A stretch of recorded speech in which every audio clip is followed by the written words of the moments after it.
we're moving and I'm building my dream sewing space in my new sewing room and partnering with Horn of America to do it.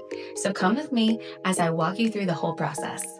There are so many things about this new space that I am excited about. First and foremost, I have a dedicated space that is not a guest room. I also love all of the character in this room and the natural light. I have a view of a reservoir that's behind our house and lots of mature trees. One of my favorite things is that there is no carpet. It's going to be easy to clean up and not have to vacuum and then cut all those threads out of my vacuum later.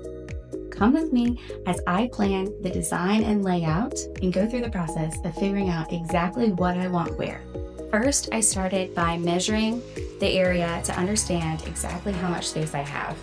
I've used a kitchen planning app to play around with the layout so that I could find the best flow. I wanted to have a main sewing area to cut, and then obviously storage for fabric and notions and all my tools. I love these built-ins because that's going to be perfect for some of my fabric storage. Stay tuned for part 2 where I nail down the layout of where everything is going to go and what cabinets I'm going to be getting from Horn.